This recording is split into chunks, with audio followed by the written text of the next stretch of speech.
what's up? It's Matt in Japan. Welcome back to my channel. Today we're taking a look at from Transformers Legacy United. This is G1 Universe Quake along with G1 Universe Heater and Tiptop. So pretty standard fare for the packaging here. You see Quake packaged in robot mode, Tako Tome, Generations logo, Transformers down the side. You do see the Target Masters riding Quake in tank mode. He is a deluxe class figure, Hasbro 8 and up. On the side you see Quake armed up with the Target Masters. Very, very cool. You see an up-close shot of his noggin there. Standard fare for the top, Legacy United.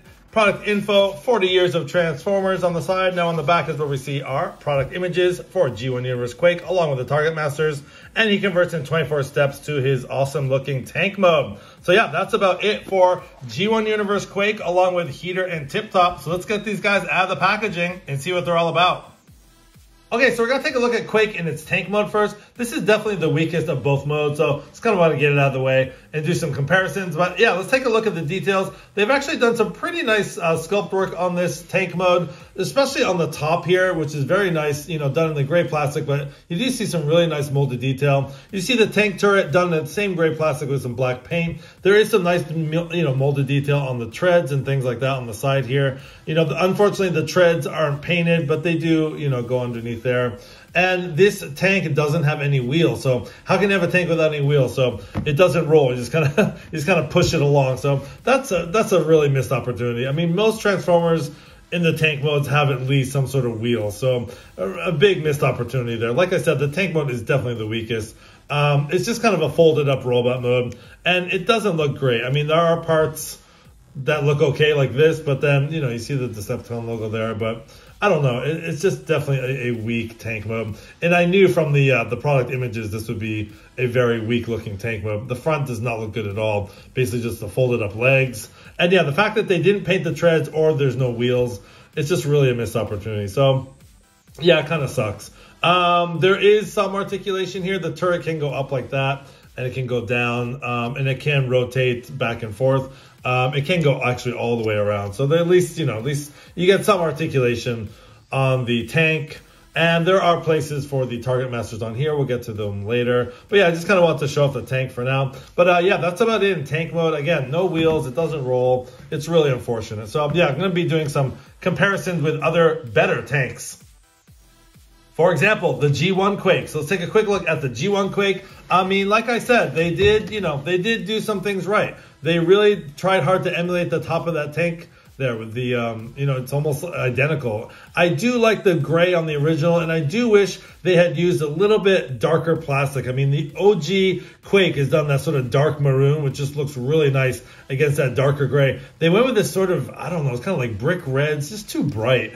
And, you know, with the blue and stuff, I just think they could have used, you know, got a little bit more inspiration from the old, you know, the G1 toy. But, you know, that's how they look side by side. You know, obviously the G1 toy looks more like a tank. I mean, it's really nice. It's a very cool tank mode. This new one, not so much. So anyways, there is a comparison between the G1 Quake and the new Quake. Another comparison we have to make is with Warpath. Of course, right? Warpath is, you know, he's the ultimate tank. So taking a look at Warpath next to Quake, I mean, it's ridiculous. I mean, you know, Warpath at least had, you know, painted treads and some nice detail. I mean, look at the top of that thing. It's just laden with detail and stuff, and, you know, actually looks like a tank. You know, it's just not cutting it. So anyways, there is a quick comparison with Warpath. And here is the Titans Return Quake. This figure in tank mode, both robot mode and tank mode, just slams. It's so good. I mean, that's how you do a tank mode. Look at this thing. It's a beast. I mean, this still holds up today. This figure, I mean, again, they got the colors right. The gray is just way closer, like bringing in that OG Quake. Like, look at that. It's just like way closer to like the original figure. But yeah, this Titans Return Quake still holds up, and it's just a really nice tank mode. It's I just love this figure, both modes, you know, robot mode as well. So just another quick comparison of tanks. Okay, vehicle mode comparisons aside, let's take a quick look at the Target Masters. We'll take a look at Tiptop first in his robot mode. So yeah, they did a really good job, I think. You know, nice purple plastic, you get the orange highlights, you get the red for the face, the red for the legs. I think they did a really bang up job on these guys, considering this is what the original looks like. So this is the original Tiptop, and I think they did a very, very nice job here. So I almost like the Target Master is better than the actual figure, which is very, very sad. But there's some really nice detail on this. So I think they did a really good job with the Target Master Tiptop. So we'll leave Tiptop right there. And then we'll bring in, who's the other guy? Heater. So next one is Heater. Again, really nice, homage to the original. Heater's done in black plastic. Get the red face, the red for the waist. He gets, black, but some very nice detail. And I think, again, they just did a very nice job with these Target Masters and bringing in the original Heater there. Again, you can tell where they got the cues from. So very, very nice update with the Target Master. So I'll just put those on the tank and show you guys what it looks like.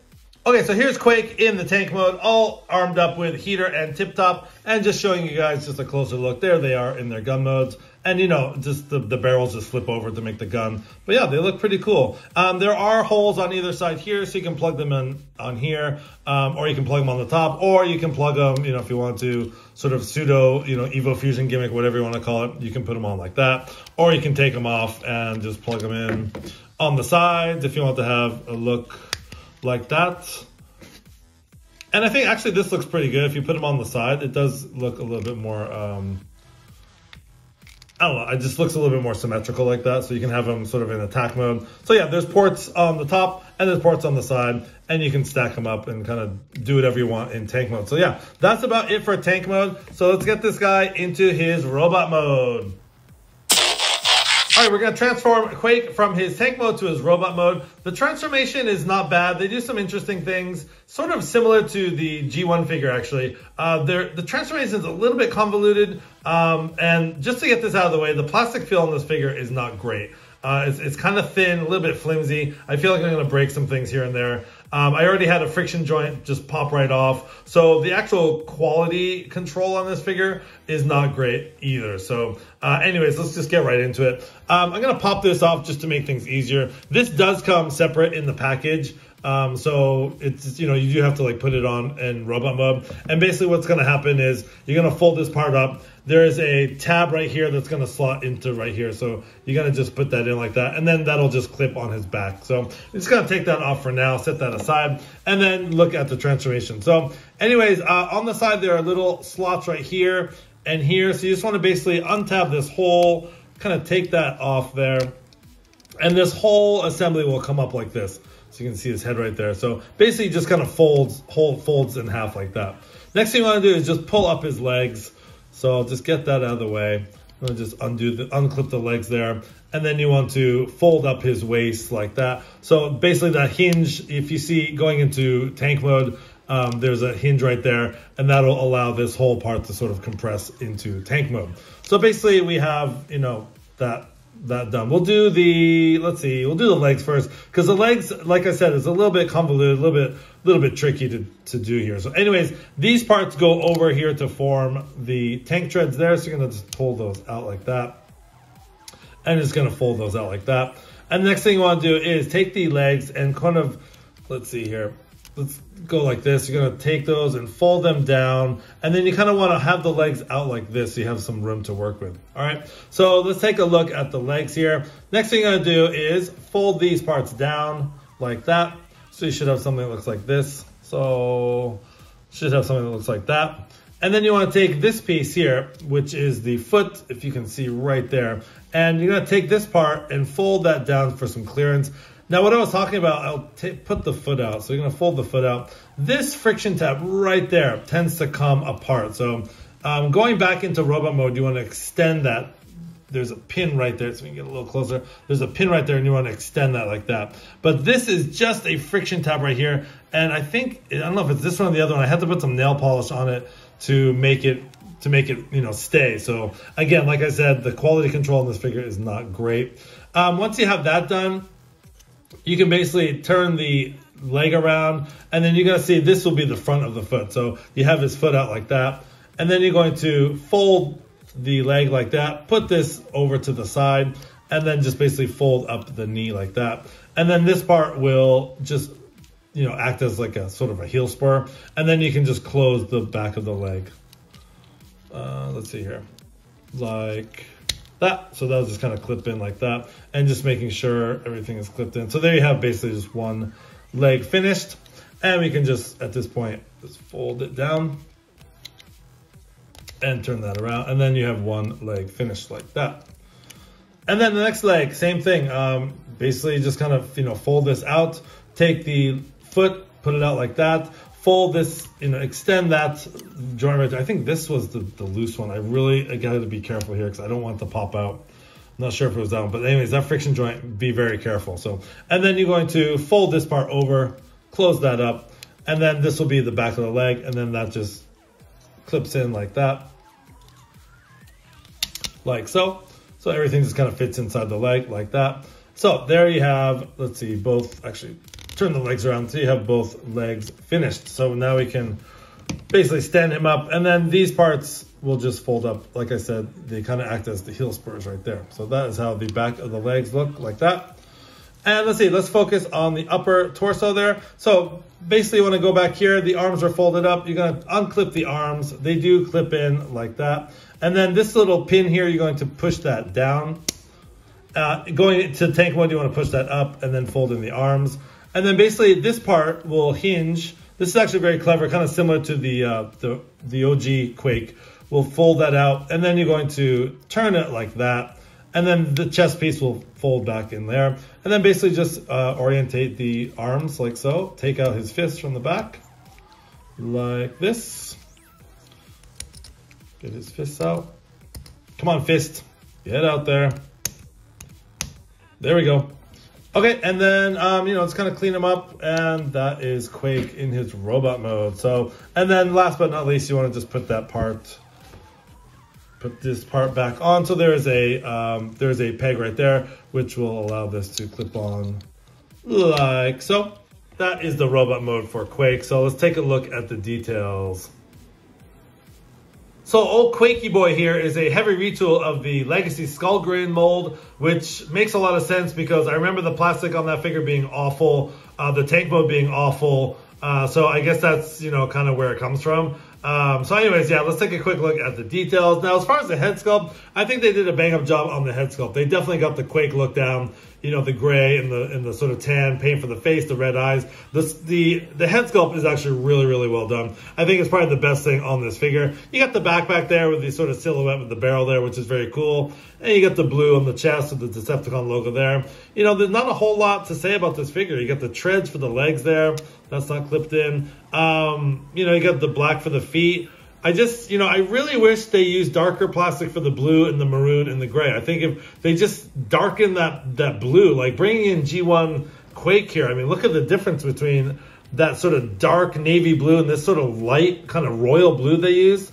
And then that dark maroon, and I mean, it's close, but it's just, I don't know, I wish it was a little bit darker. And the gray on the OG figure too, I just wish this whole thing was just a little bit darker. I mean, as far as the head sculpt, they did a bang up job. Great job on the head sculpt. But again, just such a difference, such, night and day difference here. So anyways, that's a quick comparison. And then bringing in this Titans Return Quake, I mean, this guy is just, man, this guy's a beefcake. And again, that head sculpt is really, really nice. They got the stickers on there. I mean, he does have the gorilla arms and stuff. But I mean, as far as like just the silhouette of this guy, and just they used that nice dark blue, the nice dark, maroon, the nice dark gray. So again, just doing a quick comparison here. I just really think it's just a missed opportunity here. I'm just not feeling this figure at all. So anyways, there are the Quakes in my collection. So you got the new one on the left, the OG in the middle, and you got the Titans Return one on the right. So that's about it for robot mode. I can't really say much else. Let's get into articulation. All right, let's take a look at Quake's articulation. A little bit disappointing in some areas, mainly the head. The head is just on a swivel joint. It can go all the way around, nothing else. So seriously, very disappointed on that. No, no up, down, no side, side. It's just on a swivel joint. So anyways, whatever. This shoulder has, can go all the way around, has a shoulder hinge. Upper bicep swivel has a little bit more than 90 at the elbow. Nothing at the wrist. It just transformation joint there. So nothing at the, nothing at the wrist, which, some wrist swivel would have been nice. He does have a full waist rotation, which is nice. He can do the full splits like that. He can kick back pretty far. He can do the Chuck Norris almost high kicks like that. He does have about 90 at the knee. He does have ankle rocker joint, nothing at the toe. So he does have a pretty nice ankle rocker joint there. And then the hips, he does have a swivel at the hips like that. So decently articulated, but just, yeah, the lack of wrist rotation and the lack, especially, of any sort of ball jointed head is just, yeah, it's just a missed opportunity. I think a lot of missed opportunities with this figure. Like I said, I'm not really feeling this guy at all. I was so looking forward to this figure. And yeah, it's kind of disappointing. Anyways, arming him up with the Target Masters Tiptop and Heater. There they are. Just doing a quick arming up of Quake. That's how he looks. And again, there's no, there's ports on the side of his shoulders that you can arm up there. And there's a port down there. You can plug them in. But yeah, that's pretty much how he looks. And again, just bring in the OG Quake for another quick comparison. There they are side by side. Just love the color scheme of the OG. Love the darker color scheme. Like I said, missed opportunities. What can I say? Let's get into my final thoughts. Okay, so final thoughts for Transformers Legacy United Quake.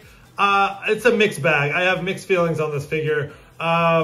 You guys have all heard it. I don't mean to really shit on this figure so much, but I think I was just expecting more. I don't know what I was expecting, but, after seeing that Titans Return figure years ago, like, that was such a cool, repaint of Hardhead. And I don't know what I was really expecting, but I definitely was not expecting this. The colors are off. The articulation's lacking. The tank mode sucks. The transformation's convoluted. The quality control is awful. The plastic is not great. So, I mean, out of anything good I can say is probably, the head sculpt is nice. And they did the Target Masters. They did them well. So, they did do Heater and Tiptop really well. And I think that is probably the main thing that's, the main appeal to this figure. That and the head sculpt. But yeah, they did Quake dirty, man. I don't know what to tell you. Should you pick this figure up? I can't really recommend it. I mean, when you have like a figure like this, like Titans Return Quake, I mean, I was totally happy with this Quake. And I was expecting like a decent update to that figure. And unfortunately, we didn't get it here. So it's really too bad. Like I said, missed opportunities up and down all the way around. So anyways, I don't want to keep trashing this figure so much, but yeah, you guys decide for yourself and leave me comments. What do you guys think of this figure? You gonna pick it up? You gonna skip it? I would say skip it. If you guys have the Titans Return figure, what's the point, really? So anyways, this has been Matt in Japan. This has been the video review for Transformers Legacy United Quake, along with Target Masters Heater and Tiptop. Thanks for watching, guys. Please don't forget to like, comment, and subscribe. Hit that notification bell for more great content. And as always, till all are one.